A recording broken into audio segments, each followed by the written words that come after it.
नमस्कार, सिटी न्यूजच्या बातमीपत्रात प्रेक्षकांचं मनपूर्वक स्वागत। आज दिनांक 19 मार्च 2024 वार मंगळवार। बातमीपत्राची सुरुवात करूया सुविचार मालेने, जिथे दोन घास प्रेमाने खाता येतील अशी पंगत आणि हक्काने मन मोकळं करता येईल अशी संगत आयुष्यात लाभली तर जगण्यातली रंगत वाढत जाते। आजचा सुविचार आपण बघितला, आता बघूया बातमीपत्रातील ठळक बातम्या।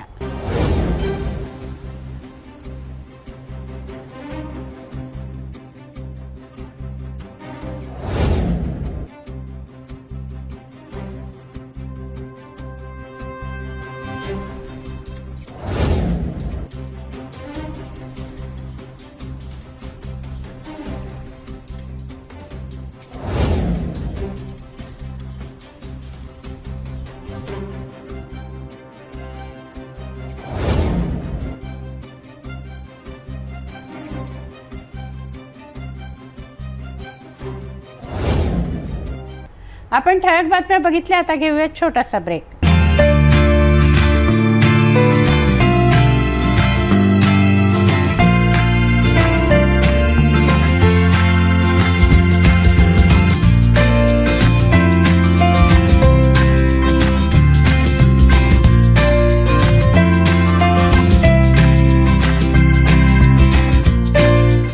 संपूर्ण लग्न बसता आराधना जवाहर रोड अमरावती। ब्रेक नंतर बघूया सविस्तर बातम्या। तिवसा तालुक्यातील वणी ममदापूर फाट्यावर भीषण अपघात झाला। मंगळवारी राष्ट्रीय महामार्ग क्रमांक 6 वर ट्रेलरने उभ्या असलेल्या IRB पाण्याच्या टँकरला जबर धडक दिली। ही घटना 19 मार्च रोजी सकाळी 7:30 वाजेदरम्यान घडली। दरम्यान नागपूरवरून मुंबईला जाणारा हा ट्रेलर आणि ममदापूर फाट्यावर उभा असलेला टँकर यांच्यात हा अपघात झाला। ममदापूर गावातील नागरिकांना माहिती मिळताच त्यांनी घटनास्थळी धाव घेऊन मदत केली। सुदैवाने जीवितहानी झाली नाही। पुढील तपास तिवसा पोलीस करत आहेत। तिवसा तालुक्यातील वणी ममदापूर फाट्यावर भीषण अपघात झाला आहे। आज दिनांक 19 मार्च रोजी राष्ट्रीय महामार्ग क्रमांक 6 वर ट्रेलरने उभ्या असलेल्या IRB पाण्याच्या टँकरला जबर धडक दिली। ही घटना आज सकाळी 7:30 दरम्यान घडली। नागपूरवरून मुंबईला जाणारा ट्रेलर क्रमांक CJ04 HY5112 आणि ममदापूर फाट्यावर उभा असलेला टँकर क्रमांक MH04 CG5201 यांच्यात अपघात झाला। ट्रेलरमध्ये लोखंड भरलेलं होतं। या अपघातात ट्रेलरच्या केबिनचा चेंदामेंदा झालाय। धडक देऊन ट्रेलर रस्त्याच्या खाली उतरला तर टँकरही उलटला। येथे विटा भरलेल्या ट्रॉलीने खेचून व क्रेनने केबिनचं दार उघडण्यात आलं। ममदापूर गावातील नागरिकांना माहिती मिळताच घटनास्थळी धाव घेऊन मदत केली। सुदैवाने जीवितहानी झाली नाही। पुढील तपास तिवसा पोलीस स्टेशन करीत आहे।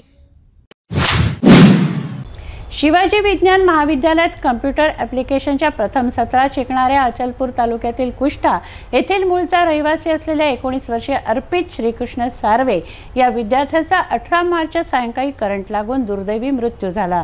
राठीनगर येथील मैदानावर मुलं खेळत असताना ही दुर्दैवी घटना घडली। या प्रकरणी मृतक अर्पितच्या वडिलांनी गाडगेनगर पोलीस ठाण्यात तक्रार दाखल केली असून त्यांच्या तक्रारीवरून दोघांविरुद्ध गुन्हे दाखल करण्यात आले आहेत। अर्पितच्या मृत्यूला मंदिर ट्रस्टी आणि चौकीदाराचा मुलगा जबाबदार असल्याचं समोर आलंय।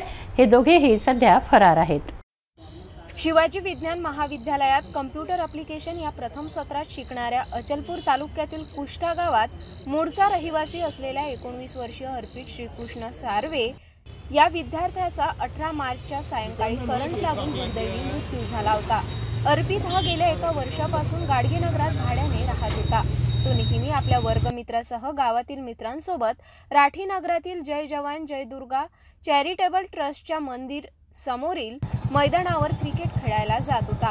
18 मार्चच्या सायंकाळी तो फिल्डिंग करीत असताना अचानक चेंडू तारेच्या कंपाऊंड जवळ गेल्याने चेंडू काढायला गेला असता अर्पित तेथील तारेच्या कंपाऊंडला चिटकला। त्याला काढायला गेलेला त्याच्या मित्राला सुद्धा जोरदार विद्युत प्रवाहाचा झटका लागला। अशातच जवळच्या हॉस्पिटल कर्मचाऱ्यांना बोलावून अर्पितला प्राथमिक उपचार देण्याचा प्रयत्न करण्यात आला। तेथून त्याला लगेच जिल्हा सामान्य रुग्णालयात हलविले असता त्याचा मृत्यू झाला। या घटनेत अर्पितच्या वडिलांसह नातेवाईकांनी रुग्णालयात धाव घेतली। या घटनेची माहिती होताच ACP अरुण पाटीलसह गाडगेनगर पोलीस दाखल झाले। 20 मार्चला या ठिकाणी महावितरण कंपनीचे अधिकारी दाखल होऊन विद्युत प्रवाह कुठून संचार करण्यात आला त्याची पडताळणी करण्यात आली असता मैदानात जय जवान जय दुर्गा चॅरिटेबल ट्रस्टचे मंदिर आहे। याच मंदिर शेजारी कंपाऊंड जवळ सीताराम चौधरी हे गेल्या अनेक वर्षांपासून आपल्या कुटुंबासह खोली बांधून चौकीदारी करतात। त्यांच्या घरात मंदिर ट्रस्टचे अध्यक्ष गजानन भोजराज जवंजाळ यांच्या परवानगीने अनधिकृत वीज कनेक्शन घेतले अशी तक्रार मृत अर्पितच्या वडिलांनी गाडगेनगर पोलीस स्टेशन येथे 20 मार्चला केली। सीताराम चौधरी यांचा मुलगा वायरमनचे काम करीत असल्याने त्याने सिंगल फेज म्हणून मंदिरपासून खोलीपर्यंत वीज कनेक्शन घेतले।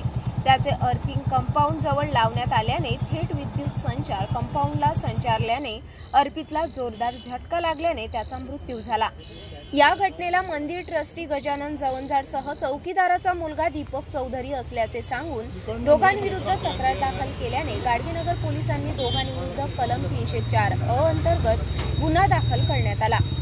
याच घटनेच्या दिवशी रात्री मैदानावर जयराम बारकिसन दोरखंडे यांचा मुलगा सुद्धा क्रिकेट खेळायला जात असल्याने त्यांना अर्पितच्या मृत्यूच्या त्याच्या पत्नीने माहिती दिली असता ते जवंजाळ यांना विचारणा केली असता मंदिर ट्रस्ट अध्यक्ष गजानन जवंजाळसह इतर युवकांनी दोरखंडे यांना अश्लील शिवीगाळ करून त्यांची बेदम पिटाई केली। अशात जयराम दोरखंडे यांनी सुद्धा गाडगेनगर पोलीस स्टेशन गाठून गजानन जवंजाळ यांच्या विरोधात तक्रार दाखल केली आहे। सध्या गजानन जवंजाळसह दीपक चौधरी हे दोघे पसार झाले असून पोलीस त्यांचा शोध घेत आहे। या प्रकरणात महावितरण कंपनीचा अहवाल प्राप्त झाल्यावर आणखी गुन्ह्यात वाढ केल्या जाणार असल्याची माहिती गाडगेनगर एपीआय साळुंके यांनी दिली आहे। वारला काकीनगरमध्ये जे लोक याला कारणीभूत आहेत त्याच्यावर कारवाई झाली पाहिजे। नेमकी कोणा आणि चौधरी दीपक चौधरी काय चुका काय दिसली आपल्याला? आपण मी तिथं गेलो असता तिथं ट्रस्टच्या नावाने मीटर नाही आहे, जवंजाळच्या नावाने मीटर आहे, एक तर ट्रस्टी आहे ते आणि दीपक जवंजाळने तिथून अनधिकृत वीज पुरवठा घेतला। एक सिंगल वायर नेला, फक्त डबल वायर यूज नाही केला, सिंगल वायर केला। अर्थिंग त्याची जाळी आहे त्या जाळीला अर्थिंग मारला, त्या अर्थिंगमुळे तिला शॉक लागला। जेवढे याला कारणीभूत त्यांना शिक्षा झाली पाहिजे। आपण तक्रार दिली आहे, तक्रार केली आहे। पोलीस स्टेशन बडनेरा येथे कोम्बिंग ऑपरेशन राबवण्यात आलं। याकरता 5 पथक व नाकाबंदीचे 2 पॉईंट तयार करून हे ऑपरेशन राबवण्यात आलं। तडीपार आरोपी, गंभीर स्वरूपाचे गुन्हे करणारे तसंच हातभट्टीच्या गावठी दारूची विक्री करणारे, निगराणी बदमाश यांची झाडाझडती पोलिसांनी घेतली। त्यांच्यावर करडी नजर रोखून कारवाई केली तर नाकाबंदी दरम्यान वाहनं चेक करून त्यांच्यावर दंडात्मक कारवाई करण्यात आली। 18 मार्चला रात्री 11 वाजेपासून सकाळी 5 वाजेपर्यंत पोलीस उपायुक्त सागर पाटील यांच्या मार्गदर्शनाखाली सहाय्यक पोलीस आयुक्त कैलाश पुणकर, फ्रेजरपुरा विभाग अमरावती शहर यांनी प्रत्यक्ष हजेरी राहून पोलीस स्टेशन बडनेरा अमरावती शहर येथे कोम्बिंग ऑपरेशन व नाकाबंदी ऑपरेशन राबविण्यात आले। या कारवाई दरम्यान कोम्बिंग ऑपरेशन करिता एकूण 5 पथक व नाकाबंदीचे 2 पॉईंट तयार करून हे ऑपरेशन राबविण्यात आले। या कारवाईमध्ये पोलीस स्टेशन बडनेरा अमरावती शहरचे वरिष्ठ पोलीस निरीक्षक पुनीत कुलट सोबत 1 API, 5 PSI, 13 RCP, crime branch 4, traffic 4, Nandgaon police स्टेशनचे 3, पोलीस स्टेशन फ्रेजरपुराचे 4, बडनेरा पोलीस स्टेशनचे 20 पुरुष व 4 महिला अंमलदार हजर होते। या कोम्बिंग ऑपरेशनमध्ये पोलीस स्टेशन बडनेरा हद्दीतील 16 तडीपार चेक केलेत। त्यापैकी एकूण 4 तडीपार मिळून आले। त्यापैकी 3 तडीपार आरोपींजवळ शस्त्र मिळून आल्याने त्यांच्याविरुद्ध कलम 142 पोलीस कायदा सह कलम 425 आर्म ॲक्ट प्रमाणे कारवाई करण्यात आली व 1 तडीपार याच्यावर कलम 142 महाराष्ट्र पोलीस कायद्याप्रमाणे कारवाई करण्यात आली। पोलीस स्टेशन रेकॉर्डवरील गंभीर स्वरूपाचे गुन्हे करणारे एकूण 10 गुन्हेगारांना चेक करण्यात आले। त्यापैकी 2 गुन्हेगार यांच्याविरुद्ध कलम 425 आर्म ॲक्ट प्रमाणे करण्यात आली। कॉम्बिंग ऑपरेशन दरम्यान एक इसम संशयितरित्या चोरी करण्याच्या उद्देशाने फिरताना मिळून आल्याने त्याचे 122 महाराष्ट्र पोलीस कायद्याप्रमाणे कारवाई करण्यात आली। कोम्बिंग ऑपरेशन दरम्यान अवैधरित्या हातभट्टी गावठी दारू विक्री करणारे 2 आरोपी विरुद्ध कलम 65 मदाकाप्रमाणे कारवाई करून त्यांच्या ताब्यातून 1680 रुपयाचा माल जप्त करण्यात आला। कोम्बिंग ऑपरेशन दरम्यान गैरजमानती पकड वॉरंटचे आरोपींचा शोध घेऊन 1 पकड वॉरंट तामील केलेत व आरोपीला अटक करण्यात आली। तसेच एकूण 7 जमानती वॉरंट तामील करण्यात आले। पोलीस स्टेशन हद्दीतील एकूण 5 निगराणी बदमाश चेक करण्यात आले व ते घरी मिळून आलेत। पोलीस स्टेशन हद्दीतील दरोडा व जबरी चोरी करणारे गुन्हेगार यांना चेक करण्यात आले. शरीराविरुद्ध गुन्हे करणारे एकूण 7 गुन्हेगारांना चेक करण्यात आले. नाकाबंदी दरम्यान एकूण 22 वाहने चेक करण्यात येऊन त्यापैकी 4 वाहनांवर मोटार वाहन कायद्याप्रमाणे कारवाई करून 1800 रुपयांचा दंड वसूल करण्यात आला. संपूर्ण कारवाई पोलीस आयुक्त नवीनचंद्र रेड्डी यांच्या आदेशाने करण्यात आली. सध्या जरी वातावरण ढगाळ असलं तरी लवकरच तापमानात वाढ होणार असल्याची माहिती हवामान खात्याची आहे.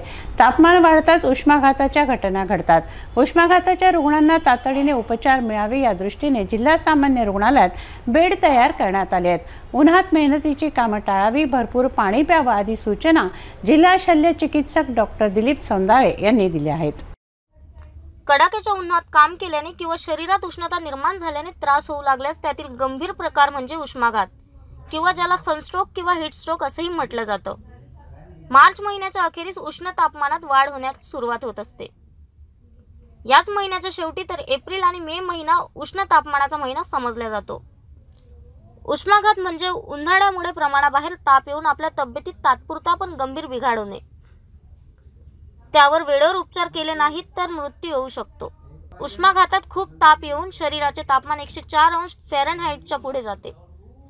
हवा खूपच दमट असेल तर तापमान एवढे वाढत नाही. त्वचा लाल होते, हाताला खूप गरम कोरडी लागते, अजिबात घाम येत नाही, ती व्यक्ती ग्लानीत जाते, कधी कधी बेशुद्ध होते, कधी कधी झटकेही येतात. नाडी फार जलद होऊन रक्तदाब खालावतो. रक्त तपासणीत काही विशिष्ट दोष आढळतात. वेळेवर योग्य उपचार केले नाहीत तर मृत्यू येतो. अशाच एप्रिल आणि मे महिन्यात जर दुपारच्या वेळी मेहनतीचे काम भर दुपारी स्वयंपाक, बाहेर पडताना तोंडाला डोक्याला दुपट्टाने झाकले नाही तर उष्माघाताला बळी पडण्यास वेळ लागणार नाही. अशा उष्माघाताच्या रुग्णांकरिता आता जिल्हा सामान्य प्रशासन सज्ज झाला असून आतापासूनच वॉर्ड क्रमांक 1 आणि 2 सज्ज करण्यात आले. या वॉर्डात स्पेशल उष्माघाताचे बेड तयार करण्यात आले आहे.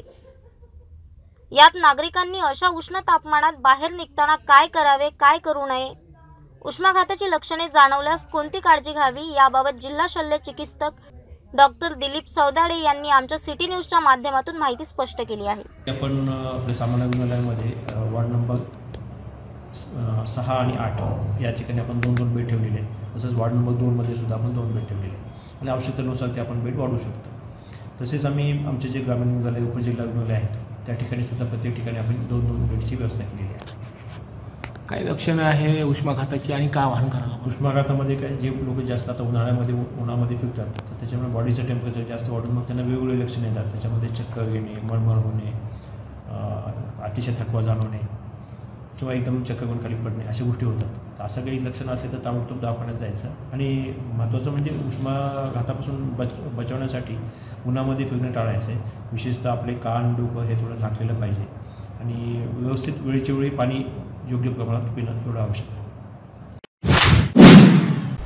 3 दिवसाआधी शहर गुन्हे शाखा पथकाने मासोद येथील शेती मृत व्यक्तीच्या नावाची असताना काहींनी दुसऱ्या व्यक्तीच्या नावे बनावट कागदपत्र तयार करून ती जमीन हडपण्याच्या प्रकरणामध्ये पोलिसांनी शहरातील आणि अकोला येथील अनेकांना ताब्यात घेऊन कारवाई केली. या गुन्ह्यात फिर्यादीने शहर कोतवाली पोलीस ठाण्यात तक्रार दिली होती.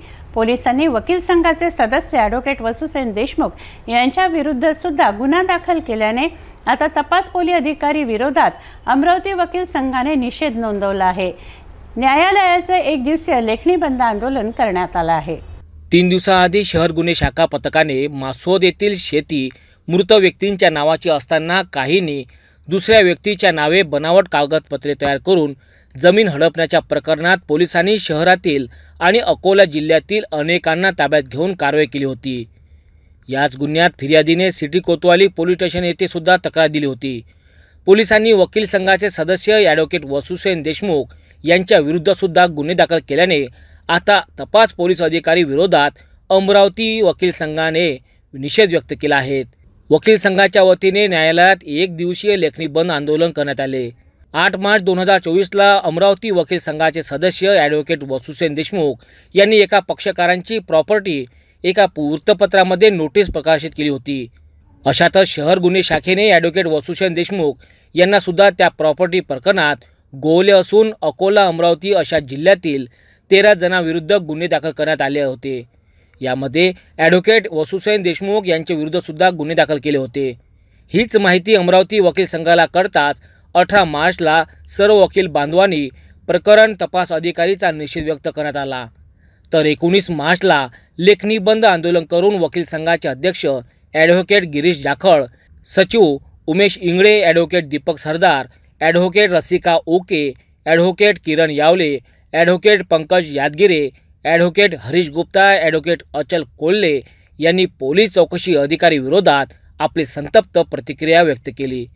ॲडव्होकेट देशमुख यांच्यावरील गुन्हे खारिज करण्यात यावे, सोबतच तपास अधिकारींचे कुठेतरी या प्रकरणात हितसंबंध आहे तर नाही ना याची चौकशी करून तपास अधिकाऱ्याला निलंबित करण्यात यावे। वकिलांना जाहीर सूचना देण्याचा अधिकार असतो। देशमुख यांनी एका पक्षकारांची मालमत्ता स्पष्ट केली, यात त्यांचा स्वार्थ नव्हता। उलट कोणतीही चौकशी न करता त्यांच्या विरुद्ध गुन्हे दाखल करणे हे चुकीचे असल्याचे सांगून तपास अधिकाऱ्याविरुद्ध कारवाई करण्याची मागणी वकील संघाचे अध्यक्ष ॲडव्होकेट गिरीश जाखळ, सचिव उमेश इंगळे यांनी केली आहेत। या दरम्यान अनेक वकील बांधवांनी आपल्या प्रतिक्रिया आमच्या सिटी न्यूजकडे व्यक्त केल्या आहेत। अमरावती जिल्हा वकील संघाचे सदस्य ॲडव्होकेट वसुसेन देशमुख यांच्यावर एक सिटी कोतवालीमध्ये गुन्हा नोंद करण्यात आला। त्या गुन्ह्यामध्ये आरोप असे लावण्यात आले की वकील साहेबांनी एक जाहीर नोटीस दिलेली होती, पब्लिक नोटीस दिली होती आणि त्या नोटीसच्या आधारावर त्यांना आरोपी करण्यात आला होता। आता वस्तुस्थिती अशी आहे की जेव्हा पक्षकार वकिलांकडे येतात आणि माहिती देतात आणि अधिकार देतात, माहिती कागदोपत्री असते आणि अधिकारपत्र म्हणजे वकीलपत्र, याच्यावर माहिती दिल्यानंतर वकिलांना तो अधिकार असतो की त्याच्या वतीने जाहीर सूचना देणे आणि पब्लिक जी आहे लोकांना कॉल करणे की कोणाचं असं काही व्यवहार होतो आहे आणि माझा पक्षकार असा व्यवहारात जातो आहे, तर कोणाचं काही आक्षेप असेल, कोणाचं काही हरकत असेल तर ती हरकत त्यांनी नोंदवावी, जेणेकरून पुढचे वाद, पुढचे विवाद, पुढचे कोर्ट कचेरी हे सर्व टाळता येईल। आणि त्याच अनुषंगाने ॲडव्होकेट वसुसेन देशमुख यांनी प्रामाणिकपणे एक नोटीस दिली की त्यांच्या पक्षकारांसोबत असा एक सौदा सुरू आहे, अशा प्रकारची मालमत्ता आहे, मालमत्तासुद्धा टाकण्यात आली त्याच्यामध्ये आणि त्याबद्दल कोणाचा आक्षेप असेल, कोणाचा वाद असेल, कोणाचा अधिकार असेल त्यांनी येऊन आक्षेप नोंदवावा। यामध्ये वकील साहेबांचा उद्देश हा स्वच्छ होता की उगाचच कोणत्याही दुसऱ्या व्यक्तीचा किंवा खोटा व्यक्ती उभा राहून कोणतं काही ट्रान्झॅक्शन झालेलं नाही पाहिजे। यामध्ये वकील साहेबांचं काही स्वार्थ असायचं काही कारण नव्हतं, कारण की जसं काही असतं तर वकील साहेबांनी जाहीर सूचना आणि पब्लिक ॲट लार्जला केली नसती आणि दैनिक हिंदुस्थानसारख्या मोठ्या पेपरमध्ये निश्चितच त्यांनी बातमी दिली नसती की कोणाला काही आक्षेप आहे तर ते नोंदवावं म्हणून। अशी परिस्थिती असतानाही उलटपक्षी वकील साहेबांनी दिलेल्या बातमीवरून सर्व घबाड उघडकीस आलेलं असतानासुद्धा कोणतीही चौकशी किंवा कोणतीही माहिती न घेता, वकील साहेबांचं बयान न घेता त्यांना हातून मातूर आरोपी बनवण्यात आलं। मागणी आमची ही आहे की वकील साहेबांविरुद्ध जो गुन्हा दाखल झालेला आहे तो गुन्हा पूर्णतः चुकीचा आहे। जे कलम त्याच्यामध्ये लावण्यात आलेले आहे त्या कलमामध्ये कुठेही वकील साहेब बसत नाही किंवा जे आरोप लावण्यात आले आहेत तेही आरोप त्या कलमांच्या अंतर्गत येत नाही, तेव्हा वकील साहेबांचं नाव जे आहे त्या गुन्ह्यातून वगळण्यात यावं आणि इतकी तडकाफडकी कारवाई करण्याची आणि इतक्या तडकाफडकी जी कारवाई केली गेली त्याच्यानंतर वकील साहेबांच्या घरापर्यंत पोहोचण्यात आलं, तर एवढं काय अर्जन्सी होती याच्यासुद्धा चौकशी होणं आवश्यक आहे की यामध्ये काही दुसरं काही अर्थ आहे का किंवा दुसरी काही गोष्ट आहे का की जेणेकरून वकील साहेबांना खोट्या प्रकरणामध्ये गुंतून कोणाला तरी फायदा करून देण्याचा किंवा कोणाला तरी नुकसान पोहोचवण्याचा कोणाचा उद्देश आहे का, हे सुद्धा बघणं आवश्यक आहे। हीच आमची मागणी आहे। मी ॲडव्होकेट उमेश इंगळे, सचिव अमरावती जिल्हा वकील संघ। आमच्या वकील संघाचे जे सदस्य आहेत ॲडव्होकेट वसुसेन देशमुख यांच्याविरुद्ध जे सिटी कोतवाली पोलीस स्टेशनमध्ये गुन्हा नोंदवला आणि ज्या अधिकाऱ्याने, तपास अधिकाऱ्याने विदाऊट चौकशी करता जो गुन्हा नोंदवला त्या चौकशी अधिकाऱ्यावर कारवाई व्हावी ही आमची मागणी आहे आणि त्या दृष्टीनं आम्ही आज लेखणी बंद पुकारलेला आहे। ॲडव्होकेट पंकज यादगिरे जे आमच्या बारचे सदस्य आहेत ॲडव्होकेट वसुसेन सर यांच्यावरती जे काल ज्या प्रकारे चौकशी न करता FIR दर्ज केला आहे आणि त्यांच्यावर जे गुन्हे दाखल केले आहेत, ज्या अधिकाऱ्यांनी केले आहेत त्या अधिकाऱ्यावरती आमची अशी मागणी आहे की त्या अधिकाऱ्यावरती कारवाई व्हावी, कारण याच्यानंतर जर कोणत्याही पक्षकारांसाठी आम्ही जर उभं राहू आणि असेच तपास न करता पोलीस अधिकाऱ्यांनी किंवा कोणत्याही चौकशी अधिकाऱ्यांनी कारवाई केली तर कोणताही वकील हा सामान्य माणसासाठी उभा राहणार नाही. कारण आम्ही ज्या पक्षाकडून आम्ही त्यांच्या वकीलपत्र येतो त्याच्याकडून असं लिहून घेतो की ही जी सदर सूचना दिली आहे, माहिती दिली आहे, ही आमच्या पक्षकारांनी दिली आहे आणि त्याच्यावरून आम्ही तुमच्या विरुद्ध नोटीस पाठवतो किंवा तुमच्या विरुद्ध प्लेन दाखल करतो, केस दाखल करतो. आणि अशा प्रकारे जर चौकशी झाली नाही किंवा गुन्हे दाखल झाले तर खरंच ही भविष्यात जे येणारे नवीन वकील आहेत किंवा नवीन पिढी आहे ही सामान्य माणसासाठी कधी उभी राहणार नाही. त्याच्यामुळे वकील जे आहेत हे एक आधारस्तंभ म्हणजे मानले जातात, जे न्यायालयीन केसेस करतात. त्यांच्यामुळे माझं असं मत आहे की बा खरंच त्या अधिकाऱ्यांनी चौकशी न करता त्याने जे गुन्हे दाखल केले आहेत त्यांच्यावरती वरिष्ठ त्यांचे अधिकारी यांनी संपूर्ण तपास करून त्यांच्यावर अक्षरशः म्हणजे गुन्हे चौकशी करावी त्यांची. मी ॲडव्होकेट हरीश किशोर गुप्ता. आमच्या बारचे सदस्य वसुसेन देशमुख सर यांच्यावर जे गुन्हे दाखल झाले आहे त्याच्यात काही तपास न करता ज्या अधिकाऱ्यांनी हे गुन्हे दाखल केले आहे त्यांच्याविरुद्ध योग्य ते कठोर कारवाई झाली पाहिजे. ॲडव्होकेट अचल कोल्हे. आमच्या बारचे जे सदस्य आहेत ॲडव्होकेट वसुसेन देशमुख यांना अतिशय चुकीच्या पद्धतीने कारवाई करून आरोपी बनवण्यात आला. सर्वप्रथम जो काही इन्व्हेस्टिगेशन ऑफिसर आहे, जो IO आहे, त्यानं अतिशय चुकीच्या पद्धतीने व कुठलीही कायदेशीर प्रक्रिया पार न पडता सरळ FIR केला. त्यामुळे मी सर्वप्रथम त्यांचा जाहीर निषेध करतो व IO जो आहे हा कुठंतरी संशयाच्या भोवऱ्यात उभा आहे आणि त्याचे कुठंतरी हितसंबंध आहे. कुठलीही कायदेशीर प्रक्रिया पार न पाडता जर एखाद्या वकिलाविरुद्ध जर कारवाई करून आरोपी बनत असेल तर त्या IOची चौकशी झाली पाहिजे व त्याला निलंबित केलं गेलं पाहिजे. बस एवढीच आमची बारच्या वतीनं मागणी आहे. आमचे वकील संघाचे जे वकील आहेत ॲडव्होकेट वसुसेन देशमुख यांच्याविरुद्ध जे गुन्हे दाखल झालेले आहेत आणि तपास अधिकाऱ्यांनी जे गुन्हे दाखल केलेले आहेत हे अतिशय चुकीच्या पद्धतीने केले आहेत. त्यांनी कुठलीही कारवाई चेक न करता किंवा इन्क्वायरी न करता जे गुन्हे दाखल केलेले आहेत त्या तपास अधिकाऱ्याच्या विरोधात योग्य ती कार्यवाही व्हायला पाहिजे असं माझं मत आहे. नमस्कार, मी ॲडव्होकेट दीपक सरदार, अमरावती जिल्हा बार असोसिएशनचा एक सदस्य म्हणून या ठिकाणी एक गाडगेनगर पोलीस स्टेशनला वसुसेन देशमुख यांच्याविरुद्ध एक गुन्हा दाखल झाला होता. तो 420चा गुन्हा दाखल झालेला होता. ॲक्च्युली सदरच्या गुन्ह्यात एक पक्षकार म्हणून तो त्यांच्याकडे आलेला होता. पक्षकार म्हणून ती भूमिका त्यांनी निभावली. गाडगेनगर पोलीस स्टेशनने याची चौकशी न करता त्यांच्या विरोधात जो गुन्हा दाखल केलेला अत्यंत तो गुन्हा खोटा गुन्हा आहे म्हणून त्याची चौकशी करावी आणि त्या सदर गुन्हा तो मागे घेण्यात यावा, अन्यथा अमरावती बार हे भडकल्याशिवाय राहणार नाही. ॲडव्होकेट वसुसेन देशमुख यांच्यावर पोलिसांनी चुकीचा गुन्हा दाखल केला अशी प्रतिक्रिया ॲडव्होकेट किरण यावले यांनी केली आहे. कार्यकारिणी सदस्य आमचे जे वकील संघाचे सदस्य आहे वसुसेन देशमुख सर यांच्यावर चुकीच्या पद्धतीने गुन्हे दाखल करण्यात आले. कारण वकील हा स्वतःसाठी लढत नसतो, पक्षकाराने दिलेल्या माहितीच्या आधारे तो आपली केस उभी करत असतो. पक्षकार जी माहिती सांगतो त्या आधारास तो गुन्हा दाखल करतो. वसुसेन देशमुख किंवा आम्ही कोणतेही वकील सदस्य जेव्हा वकिली काम करत असतो तेव्हा ते पक्षकाराच्या हिताच्या दृष्टीने आम्ही काम करतो. त्यामुळे त्यांच्यावर झालेला गुन्हे हा चुकीच्या पद्धतीचा आहे.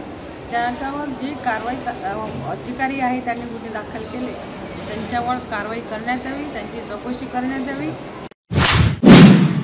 संत गाडगेबाबा अमरावती विद्यापीठात भोंगळ कारभार असल्याचं दिसून येत आहे. येथे वसतिगृहात राहून मुलं शिक्षण घेतात.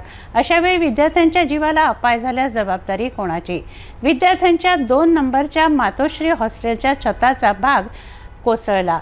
विद्यापीठातील हॉस्टेलचा हा भाग कोसळला त्यावेळी तेथे कोणी नव्हतं म्हणून बरं, नाहीतर विद्यार्थ्यांच्या जीवावर बेतलं असतं. या प्रकरणाची चौकशी करून पर्यायी उपाययोजना करण्याची मागणी होते आहे. संत गाडगेबाबा अमरावती विद्यापीठातील 2 नंबरच्या मातोश्री हॉस्टेलच्या छताचा भाग कोसळला. या घटनेने तेथील व्यवस्थेवर प्रश्नचिन्ह लागलं आहे. सुदैवाने तेथे मुलं नव्हते म्हणून जीवितहानी झाली नाही. अन्यथा अशा अप्रिय घटनेची जबाबदारी कोणाची? हे बांधकाम निकृष्ट दर्जाचं झाल्याने छत पडलं तेव्हा येथील बांधकाम उत्कृष्ट की निकृष्ट हे कोण बघणार? या प्रकरणाची चौकशी करण्यात यावी व विद्यार्थ्यांकरता पर्यायी व्यवस्था करण्यात यावी अशी मागणी होते. भेटूया एका छोट्याशा विश्रांतीनंतर. नमस्कार. अमरावती महापालिकेने ये साल मालमत्ता कर यानी प्रॉपर्टी टैक्स को रिवीजन किया है और रिवीजन करते समय भी अभी मैंने फाइनल जो किया है उसको बहुत सारी छूट दी है. ये छूट का फ़ायदा लेके सब नागरिकों ने टैक्स भरना करावा, मैं इतनी विनती करता हूँ. और ये करते समय भी लास्ट ईयर जो मालमत्ता धारक ने टैक्स भरा नहीं है उनको 2% से चक्रवाढ़ ब्याज से उसके ऊपर ब्याज लगा है.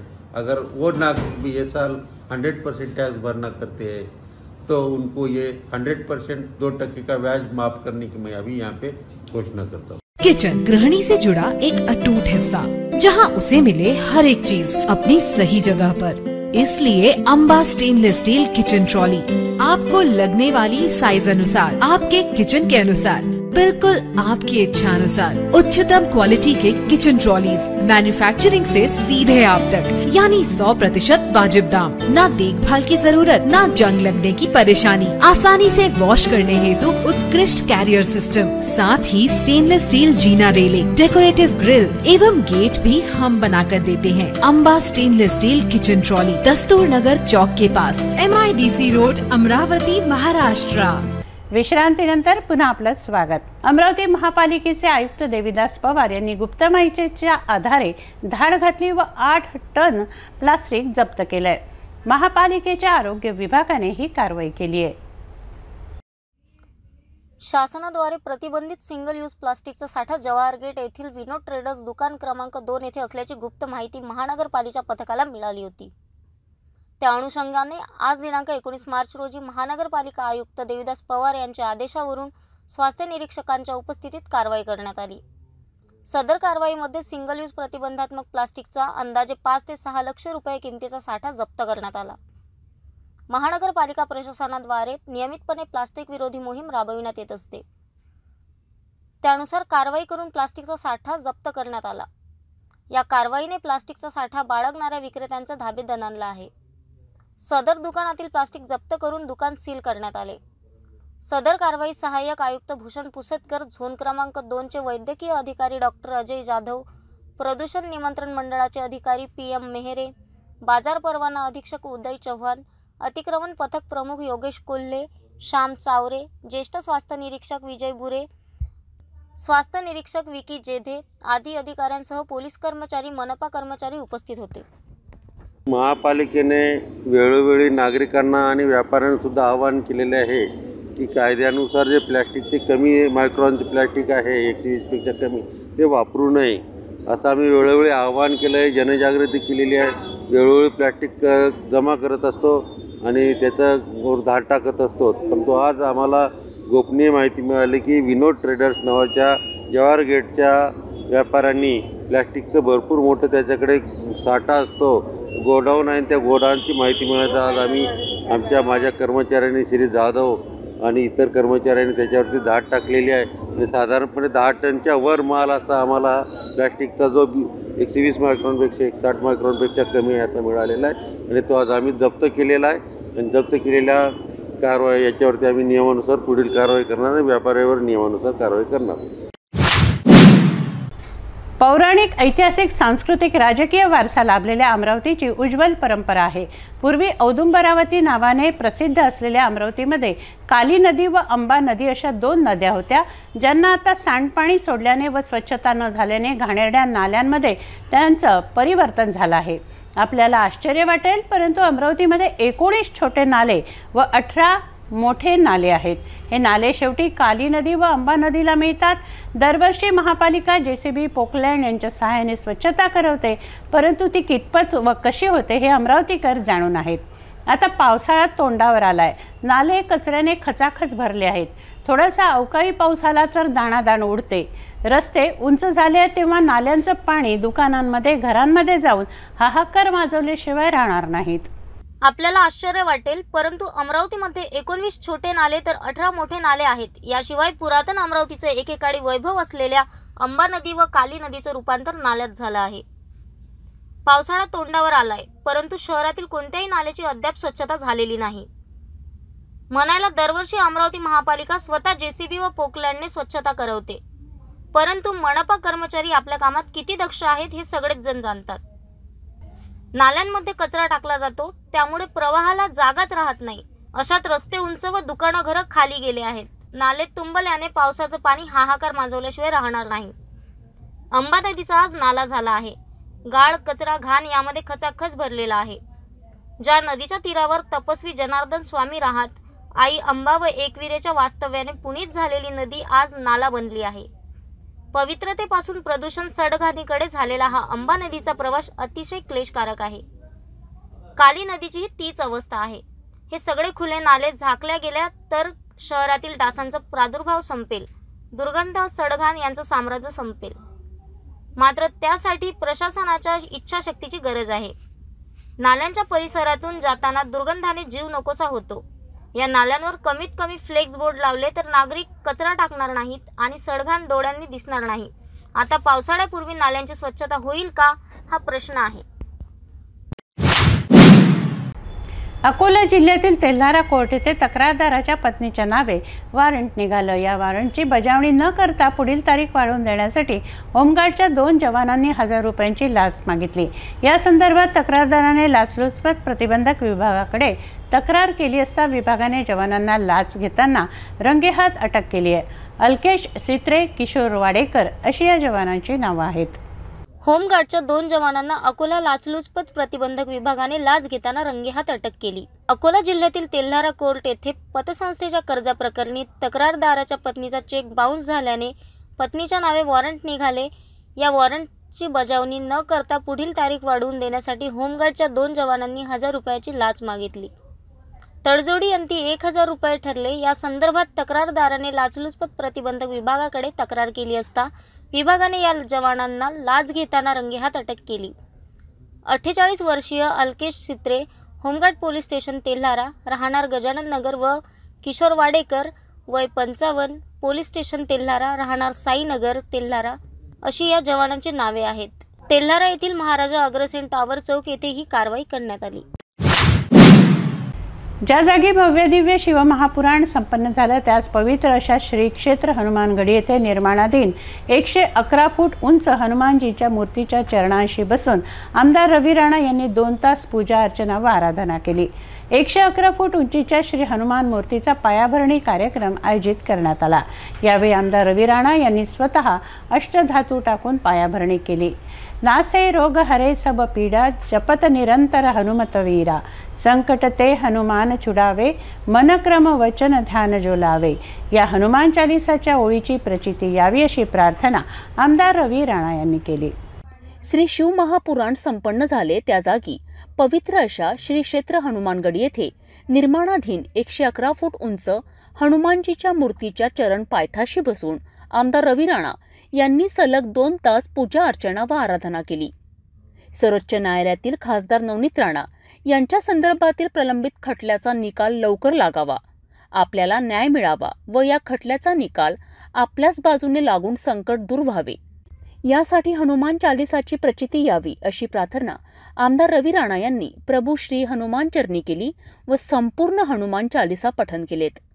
111 फूट उंचीच्या प्रभू श्रीराम हनुमान मूर्तीचा पायाभरणी कार्यक्रम यावेळी आयोजित करण्यात आला. आमदार रवी राणा यांनी स्वतः अष्टधातू टाकून पायाभरणी केली. प्रभू श्री हनुमानजीच्या शुभ संकेताची प्रचिती उपस्थितांना आली. वानरसेना अचानक अवतरली. आमदार रवी राणा यांनी या वानरांना फळे खाऊ घालून त्यांची सेवा केली. हनुमानजींच्या कृपेने आपल्याला सुप्रीम कोर्टात न्याय मिळेल असा आशावाद आमदार रवी राणा यांनी व्यक्त केला. यावेळी जयंत वानखडे, किशोर पिवाल, शेखर बिसेन, प्रेमजित पटले, डोलेद्रा पटले, शिवाजी केंद्रे, राहुल काळे, शुभम उंबरकर, ललित पिवाल, हर्षल रेवणे हे उपस्थित होते. लोकसभा निवडणुकीचा आता सर्वत्र वेध लागले आहेत.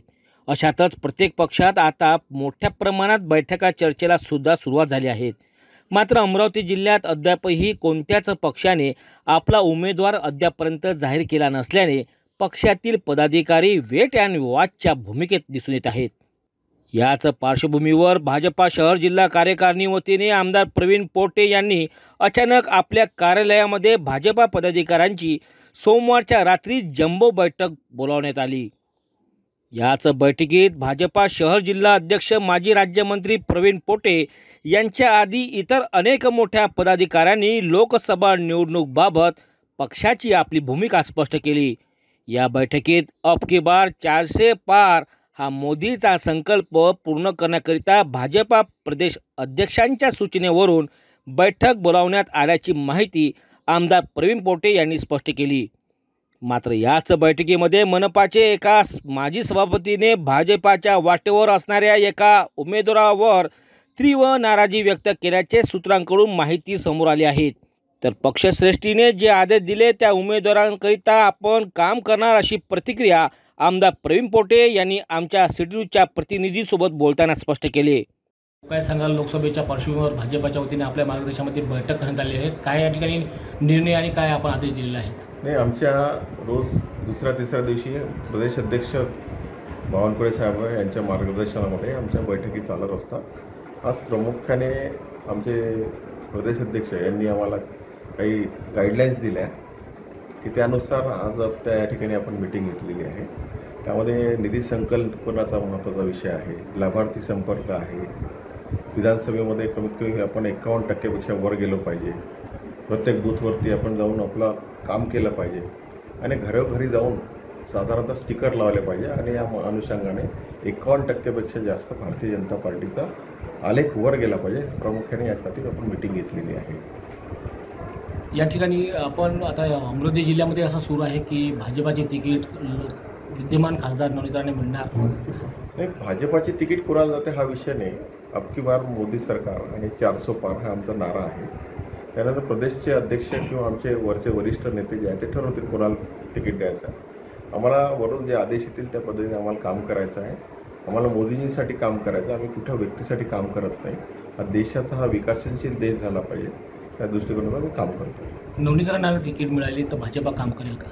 हे तिकीट कोणाला जरी मिळेल तर भारतीय जनता पार्टी सगळे कार्यकर्ते पदाधिकारी काम करतील, कारण ही भारतीय जनता पार्टी जी आहे कार्यकर्त्यांच्या रक्तामधून तयार झालेली पार्टी आहे, त्यानुसार सगळे लोक काम करतील। नवनीत राणा यांना भाजपाची तिकीट मिळाली तर भाजपा काम करतील का असा प्रश्न सिटी न्यूजच्या प्रतिनिधीने केला असता अनेक भाजपा वरिष्ठ पदाधिकाऱ्यांनी जर तर ते असे उत्तर दिले, मात्र ठाम नवनीत राणा यांचे काम करू असे बोलण्यास टाळले। काय सांगा, लोकसभेच्या पार्श्वभूमीवर या ठिकाणी आपल्या भाजपाच्या वतीने बैठक करण्यात आलेली आहे, काय या ठिकाणी निर्णय आणि काय उद्देश होता? भारतीय जनता पार्टीने आज बूथची काय रचना आहे, तिथे शक्ती केंद्र प्रमुख, बूथ प्रमुख, त्यांच्या खालची 30ची रचना, त्याची काय पोझिशन आहे, सगळा रिव्ह्यू आज घेतला। त्याचबरोबरीने नमो ॲप, सरल ॲप या संदर्भामध्ये कोणाचं किती ॲप डाउनलोड झालेलं आहे याचा रिव्ह्यू घेण्यात आला।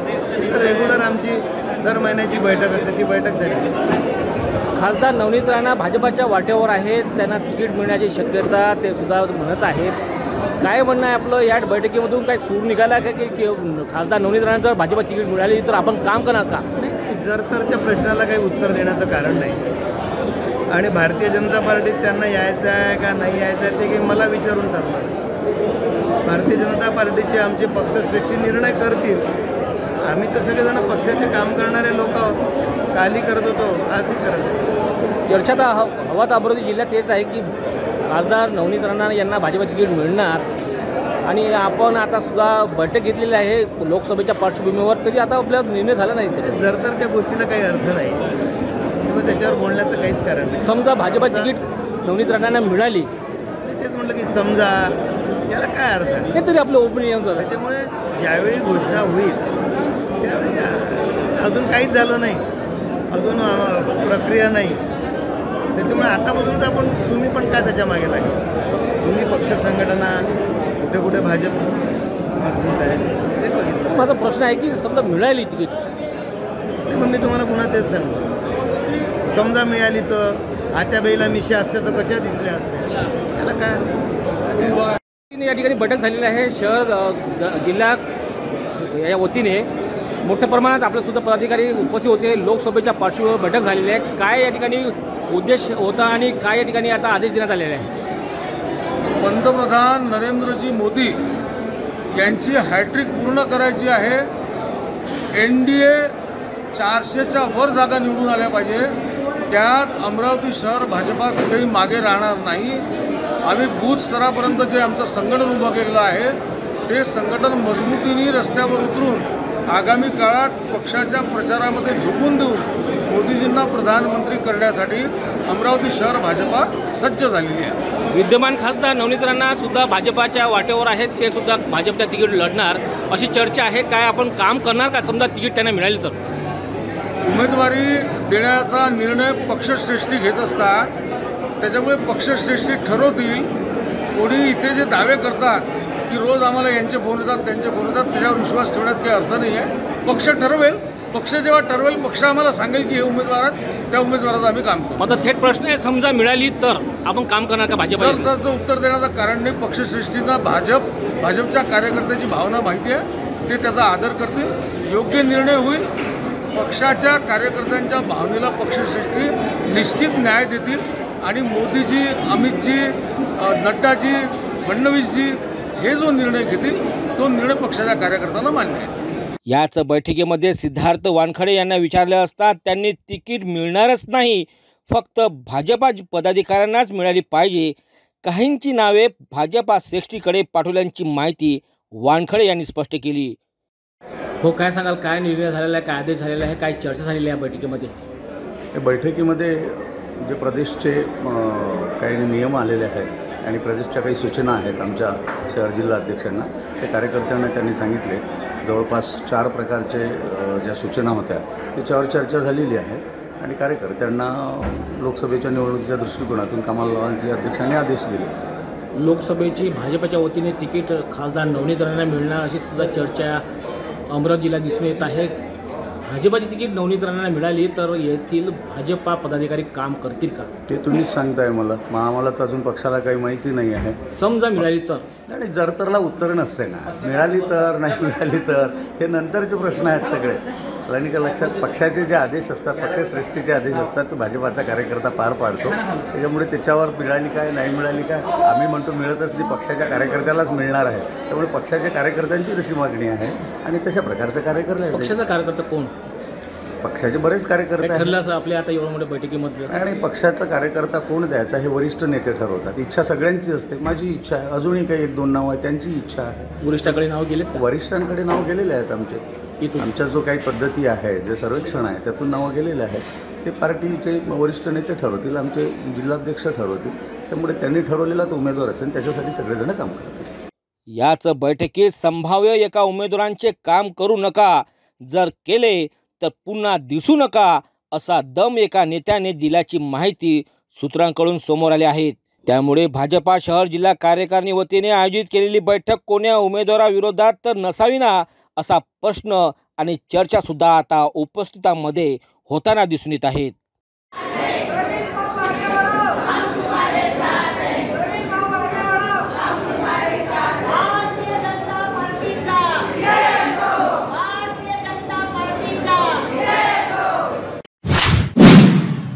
येत्या 24 मार्चला होळीचा सण साजरा होतो आहे। होळीच्या दुसऱ्या दिवशी धुळवड साजरी केली जाते। धुळवडीला रंगांची उधळण करून रंगोत्सव साजरा केला जातो। या सणासाठी अचलपूरची बाजारपेठ सजली आहे। रंग तसंच विविध प्रकारच्या आकर्षक पिचकाऱ्या मोठ्या प्रमाणावर दुकानांमध्ये विक्रीला आहेत। सण उत्सवांच्या मालिकेतील होळी धुळवड रंगोत्सवाची वाट आता सर्वांनाच आहे। 25 मार्च रोजी रंगोत्सवाचं पर्व साजरं होत आहे। त्यासाठी अचलपूर येथील दुकानं सजली असून रंग तसंच बच्चे कंपनीच्या आवडीच्या विविध पिचकाऱ्या त्यांना आकर्षित करत आहेत। डोरेमॉन, छोटा भीम अशा विविध आकार व प्रकारांच्या पिचकाऱ्या उपलब्ध आहेत। सुरक्षित रंगोत्सव खेळण्याचं आवाहन दुकानदारांनी देखील केलं आहे। कौन कौन से है ये बार पाइप है, टैंक है, खिलौने है, बच्चों के बंदूक है, हर चीज़ में वैरायटी है, मास्क है। ये आजकल जो है कलर खेलना बच्चों ने बंद कर दिया, यानी जो बोलते हैं सिंथेटिक गुलाल खेली है, इस पर क्या कहेंगे आप? एकदम सही है, अपने शरीर के लिए अच्छा है। ऑर्गेनिक कलर ही वापरना, गुलाल भी अच्छा वापरना, क्वालिटी है। अच्छी चीज़ ही वापरना। गुलाल आजकल हल्का भी आ रहा है लेकिन ऑर्गेनिक कलर ही वापरना। Thank you. ये पंप कितने दूर तक जाती है इसकी धार? की धार जाती है करीब यहाँ से तो 20 फुट। उसमें भी ये नए आइटम आए हैं बड़े बड़े, ये भी नए आइटम आए हैं, ये साल कुछ नए आइटम आए। पिचकारियों के अंदर कौन से आइटम आए इस साल आपके पास? ये साल ज़्यादा चल रहा है टैंक। टैंकों की डिमांड बच्चों की ज़्यादा हो रही है।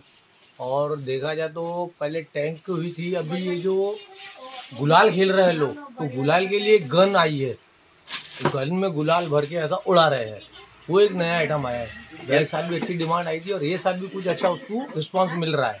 यानी उसमें होली के दिन नए नए ऐसे नकाब आते हैं, बाल आते हैं, कलर कैप, उसके बाद जो विग है और जो कैप है वो बहुत बिक रही है। बच्चों को उसमें ज्यादा शौक में मजा आ रहा है, कैप पहनना, विग पहनना।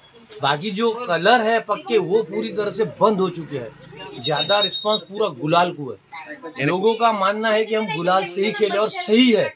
हम भी हर कस्टमर को बोलते हैं कि गुलाल खेलो। गुलाल खेलने में एक तो गुलाल हमारे सिंथेटिक मिलता है, सिंथेटिक बोल तो ओरिजिनल जो बनता है। ओरिजिनल गुलाल में कैसा होता है, अपने को कोई भी प्रकार का साइड इफेक्ट नहीं होता है। बाकी जो कच्चे गुलाल रहते हैं वो कोई काम के नहीं रहते हैं। और ये गुलाल सही भी रहता है खेलना, अपने स्किन भी सेफ रहती है और उतर भी जाता है। ऐसा लगता है कोरोना के बाद लोग ज्यादा एक्टिव हो गए। कोरोना के बाद जो गुलाल से उनके चेहरों पे दिक्कत आ रही थी, जिसकी वजह से कईयों को कैसा शूट होता नहीं होता, और डॉक्टर लोगों की भी परेशानी, जाना आना, उसके बाद दवाई खाना, ये चीजों से मुक्ति पाने के लिए हम तो आपको ये रिक्वेस्ट करेंगे कि गुलाल से ही खेलो। मार्च महीने में होली का उत्सव धूमधाम से मनाया जाता है। इस होली उत्सव पर मेलघाट अंचल के आदिवासी भाई बहन परतवाड़ा में खरीदारी के लिए आते हैं। इस बार आगामी 25 मार्च को धूलिवंदन होने वाला है। इसके लिए शहर में खरीदारी शुरू है। इन दिनों विविध प्रकार की पिचकारियां भी मार्केट में आई है। परतवाड़ा के गुजरी बाजार तथा सदर बाजार में खरीदारी करने के लिए ग्राहकों का तांता लगा है। मेलघाट में पूरे 5 दिन होली खेली जाती है, जहां पर पारंपरिक तरीके से होली खेली जाती है। परंतु इस बार होली खेलने के लिए एक विशेष संदेश खुद व्यापारियों द्वारा दिया जा रहा है। व्यापारी कहते हैं कि केवल गुलाल के साथ होली खेले, ना कि चेहरे पे कलर लगा के होली खेले। इन कलर के परिणाम खराब हो सकते हैं। आपकी त्वचा, आपकी आंखों पर यह कलर, जो गहरे कलर होते हैं, जो इसमें रासायनिक कुछ तत्व होते हैं, ये नुकसान दे सकते हैं। इसीलिए हम सिटी न्यूज के सभी दर्शकों को यह संदेश देंगे कि होली गुलाल से खेले, सूखी खेले, किसी प्रकार का एक दूसरे को नुकसान ना हो इस बात की जानकारी रखें। और परतवाड़ा की मार्केट में पिचकारियां एक से एक आई है। और इस बार टैंकर जो है, पिचकारियां जो है, गुलाल के भी टैंकर आए। गुलाल कितने दूर तक जा सकता है, ऐसे भी विविध पिचकारियां देखने को मिल रही है। मैं कैमरामैन विजय काकड़े के साथ नितेश किल्लेदार। जाता जाता पुन्हा एकदाच्या ठळक बातम्या।